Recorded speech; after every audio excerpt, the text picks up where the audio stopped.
The first female-led DCEU movie versus the first female-led MCU movie. Also the first two female-led superhero movies that aren't completely and bafflingly awful. I've got so many people to thank because you don't win a Razzie without a lot of help from a lot of people.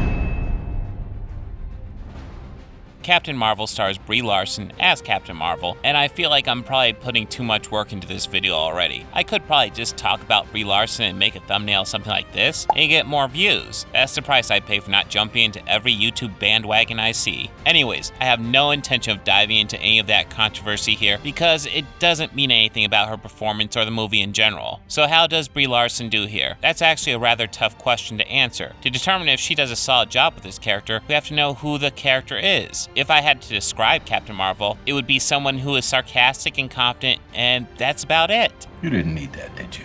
No, I didn't, but I enjoyed it. I can't tell you her drives or her motivations because they aren't clear. I guess she is following the clues of her past, but the movie never really makes that clear. It just has her going from place to place, and it's not really clear if she's following this path because she wants to know about her past or because it will help her track down the Skrulls. There is a huge twist in this movie that the Kree, who Captain Marvel dedicated her life to serving, are the bad guys. You're a Kree, a race of noble warriors. Heroes.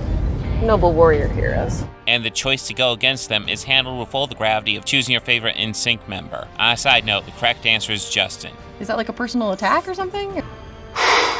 Boy, that escalated quickly. Anyways, Captain Marvel is not a character with the strong drive you'd expect from a protagonist. She wants to stop the Skrull, but then changes sides and wants to stop the Kree, and that's all we really know. She's just following what other people tell her is the correct path. What's really bizarre is how often she's told to control her emotions.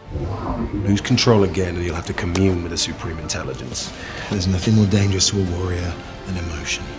You struggle with your emotions. Control your impulses. Stop using this, start using this. You're a decent pilot, but you're too emotional. Know your enemy. It could be you. Do not let your emotions override your judgment. But can you keep your emotions in check long enough to take me on? Or will they get the better of you as always? Yet outside of her sarcasm, doesn't really seem to have much emotion at all. We could look at her arc, but that gets muddied too, which seems weird. This line, I have nothing to prove to you, seems primed to be an arc-concluding statement. Sure, there's a training bit, but he does nothing but encourage her there. I want you to be the best version of yourself. She's even the one that asked for the training. Dreams again.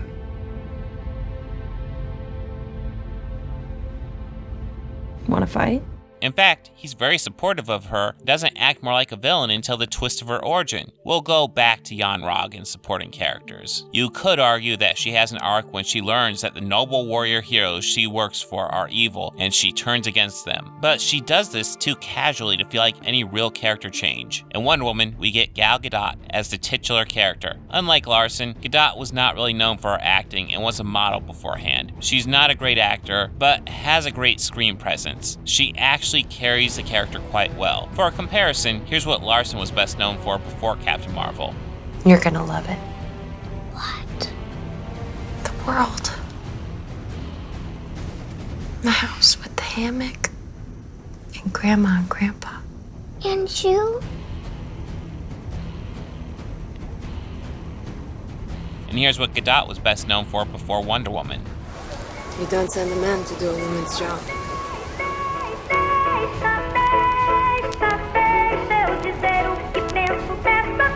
That's what makes this comparison very interesting. Larson clearly has acting chops to spare, but Wonder Woman is a very active protagonist. She is quick to want to help in World War I and try to track down Ares. And stopping the god of war is our foreordinance. As Amazons, this is our duty. Not only that, she actually has a clear arc where she believes humanity is being manipulated by Ares, only to learn they have evil in them too. Granted, it gets a bit thinned out at the end, but that'll be discussed more in story. The difference between these two is the writing, pure and simple. Wonder Woman had a clear arc and clear motivation, while Captain Marvel is pretty much just sarcastic and gets more powerful without reacting as if she's learning anything. Point for DC. Where I come from, generals don't hide in their offices like cowards. That's enough. They fight alongside their soldiers. They die with them on the battlefield. That's enough. In Wonder Woman, we have David Thewlis as Ares, and to say he's underwhelming is the understatement of the year. In the 2009 animated movie, Ares is played by Alfred Molina and was much more present in the movie and felt like a real threat.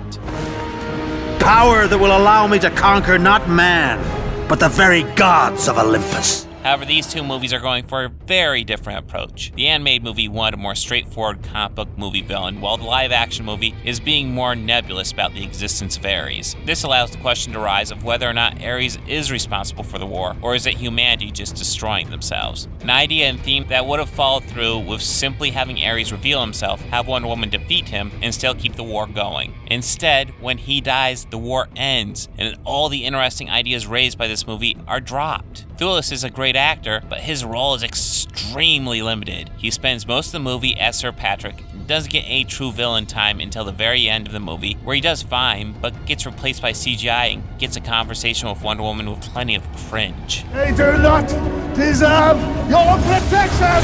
It's not about deserve, it's about what you believe. And I believe in love to be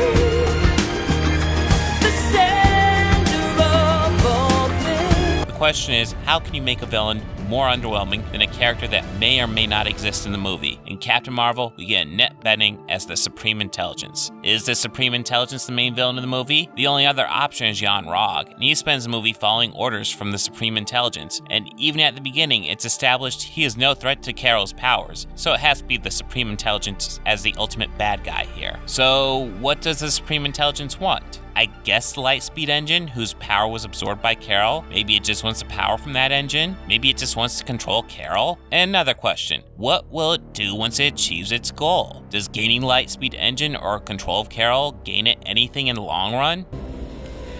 Tampering with people's brainwaves, mind manipulation. It just raises too many questions. You can argue that Ares is a weak villain because it's easy and he's terribly weak. But he has a clear answer to all these questions. He seeks war because he is literally the god of war, because of the very essence of who he is. War becomes a means and an ends for him all at once. Sure, it makes him an evil for the sake of evil villain, which isn't very complex, but it is a lot more than the Supreme Intelligence has. Once again, this is an easy point for DC. My dear child, that is not the god killer. You are. Captain Marvel has Samuel L. Jackson as Nick Fury, Ben Mendelsohn as Talos, Jude Law as Jan Rog, and Lashana Lynch as Maria Rambeau. Sure, there are other characters like Korath, Ronan, Minerva, Dalton, Marvel, and Coulson, but none of these characters have any real story contribution and are just there to fill plot points or for some fan service. That leaves us with only 4 real supporting characters, and for the most part they all work. Rambeau leaves less of an impact than the others, but that's more of a story problem, in that she's really just there to teach Carol about herself. After that, she's just kind of there because why not? The actress does a fine job in the role, and she never feels unnecessary, even though she largely is after she teaches Carol about herself. That has to count for something. The serious standouts are Nick Fury and Talos. Jackson and Mendelsohn bring real charisma to the roles and ensure that the movie is always better when they are on screen. You turn to a cat? What's a cat? What about a filing cabinet? Why would I turn into a filing cabinet? The Venus flytrap. I'll give you $50 right now if you turn to a Venus flytrap.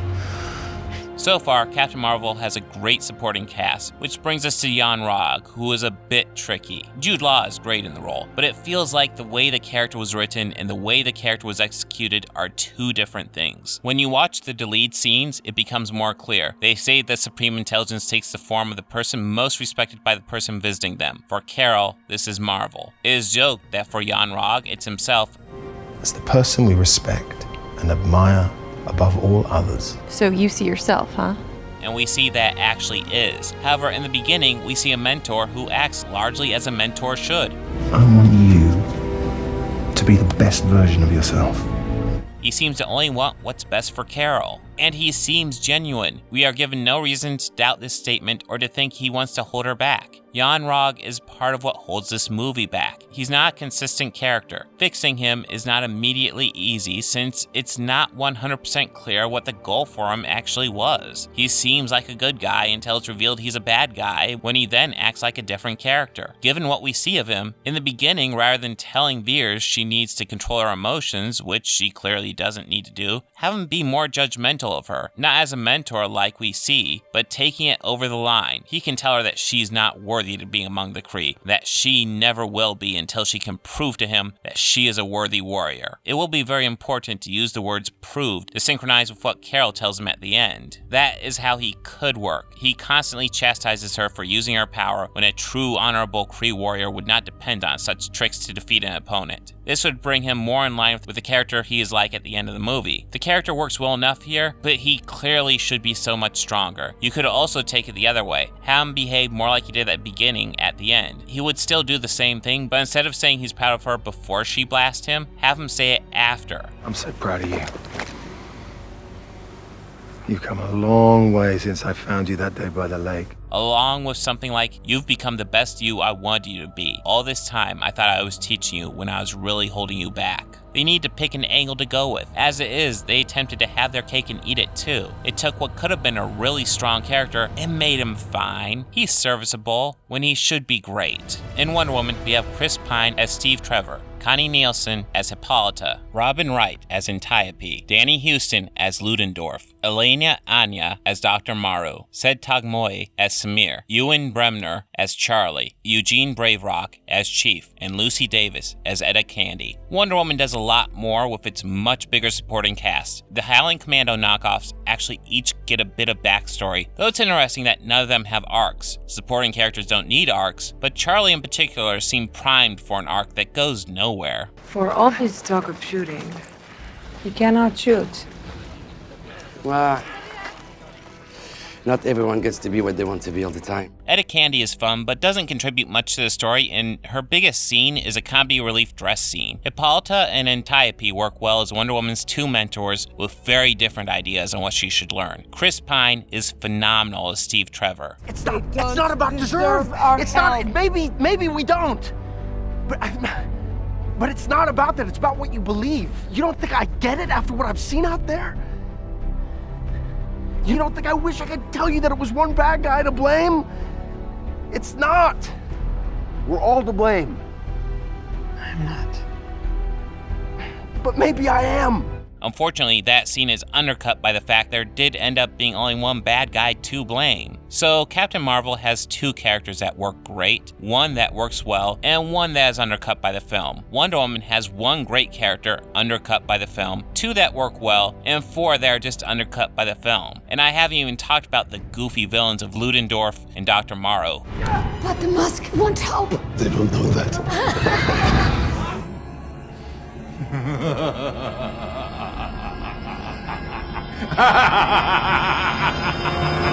Who essentially just function as stock evil villains with no development or purpose other than being a red herring. Nothing wrong with being a red herring, but there's a lot wrong with being cartoonishly evil in a movie that wants to be about the flaws of humanity. The more it was broke down, the more it was clear Captain Marvel, while having a lot less supporting characters, really did better with them. Neither did perfect, but Marvel definitely gets this point. Those bad guys still in there somewhere. Oh! Mother lurking! You okay? Yeah, it's just a scratch. No. This one is very puzzling. On one hand, you have Wonder Woman, a film with a fascinating take on the evils of humanity that manages to mix good action and engaging characters, and also manages to almost completely fumble the whole thing with a third act that goes completely off the rails. Suddenly, this gritty superhero war movie becomes a CGI mess and shows that humans aren't actually responsible for their evil actions. That's the God of War's fault. Such a good movie with a third act that takes it from fantastic to good enough. It's not quite bad enough in the end for me to say the movie is bad, but certainly comes close. Wonder Woman's arc of becoming disillusioned when humanity goes to war in World War II also feels like Diana turning her back on Steve. Steve died because Wonder Woman could be the hero he never could. He believed in her. I can do it. No. Let me do it. It has to be me. It has to be me.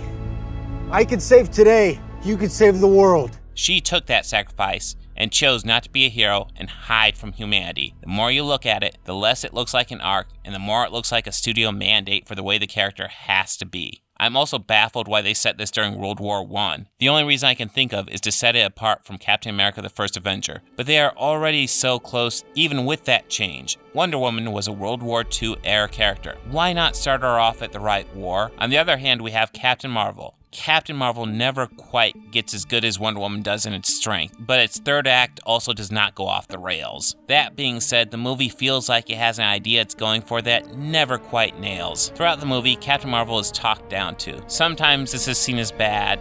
You do know why they call it a cockpit, don't you? But throughout the beginning of the movie, Jan Rog talks down to her, but in a more mentor relationship. And at the end, he is seen as bad not just for his action, but for this as well, which doesn't quite work. Captain Marvel never goes through any real arc. The closest we get is when she learns that the Kree are the villains of this story. It does stress her out a bit.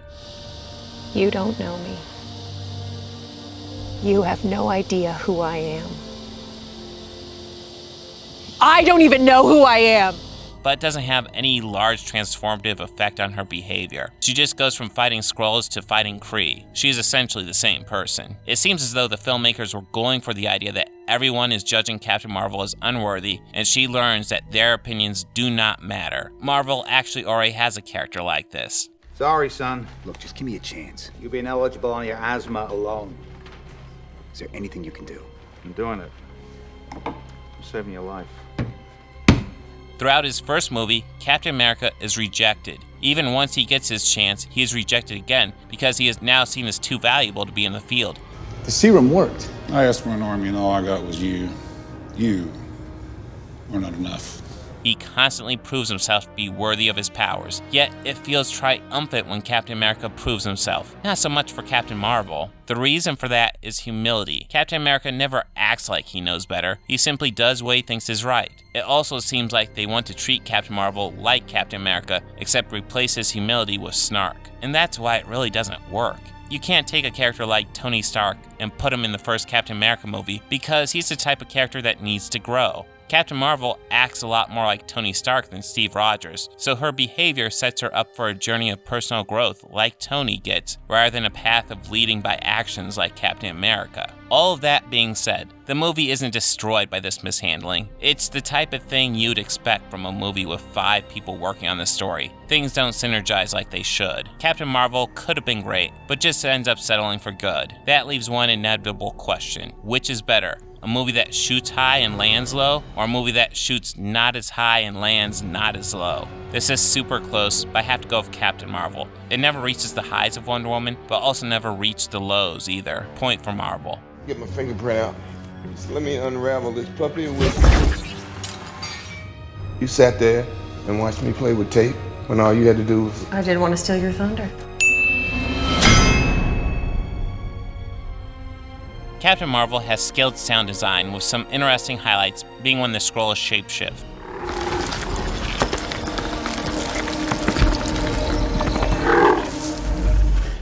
And the sound of the Skrulls going through Carol's memories.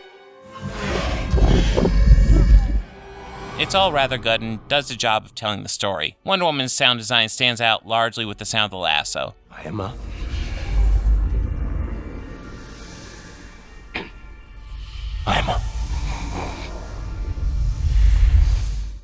It's mostly subtle and basic, but works really well. Looking at purely sound design, both movies do a fine job, but Captain Marvel definitely had to be more creative. So from a strictly sound design standpoint, I'd give it a slight edge. Next, we look at the music, and that slight edge Captain Marvel just had quickly loses ground. The score for Captain Marvel by Pinar Toprak does the job, but is fairly standard, with the only flavor being occasional electronic moments scattered throughout.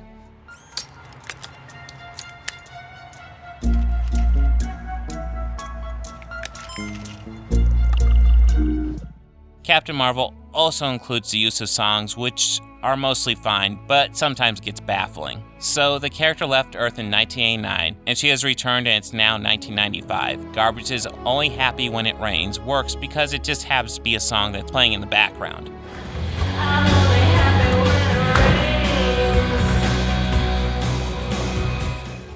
However, towards the end, when Carol meets the Supreme Intelligence, Nirvana's Come As You Are is on, and somehow the Supreme Intelligence is pulling it from Carol's memory. Seems like your time on C-53 jogged the old memory. Oh, music. It's a nice touch. Carol should only be really familiar with songs from 1989 and before. Come As You Are does not fit that category, which means she could only have heard it since she returned. When did this song have a chance to make such a strong impact on her that the Supreme Intelligence would pull it from her memories? And then we also have No Doubt's Just a Girl.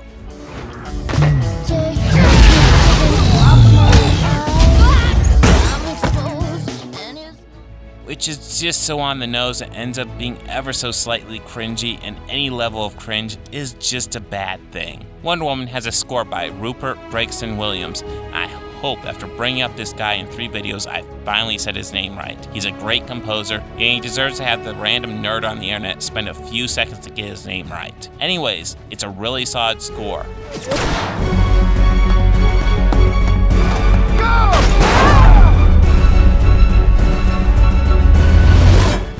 Not one of my favorites, but has some real standout moments that are more than enough to give it the win. Point for DC.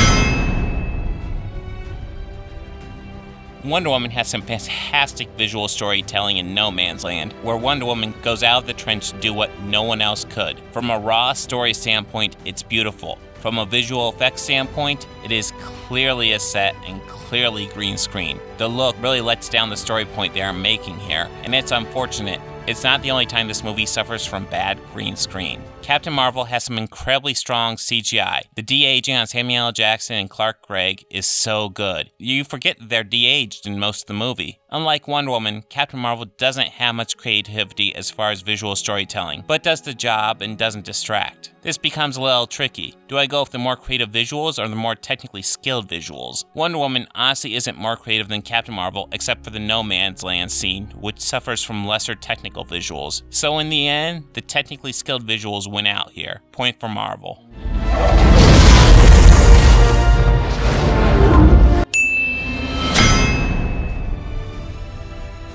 It all comes down to the final point: sci-fi action versus war action. Both do a really good job in this category, but one is really stand out while the other is just good. Beginning in No Man's Land and continuing to the town of Veld, Wonder Woman has a long action scene that has just back-to-back iconic moments. The fight on the train is fairly cool in Captain Marvel, and so is when she gets fully powered and destroys one of Ronan's ships. It's cool, but nothing approaches the scene in Wonder Woman, which might honestly be one of the best superhero action scenes ever. Even the CGI mess of a third act can't diminish the awesomeness of this scene. This point has to go to DC.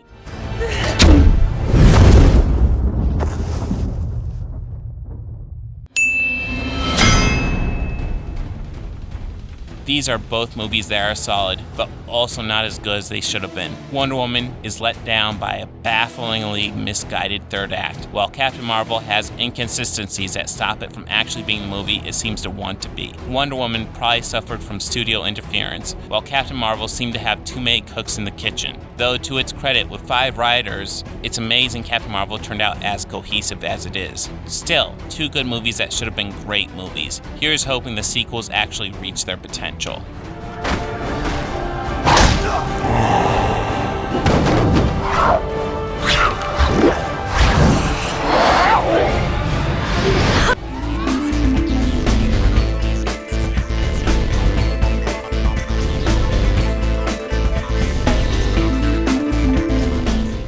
They think order and chaos are somehow opposites and try to control what won't be.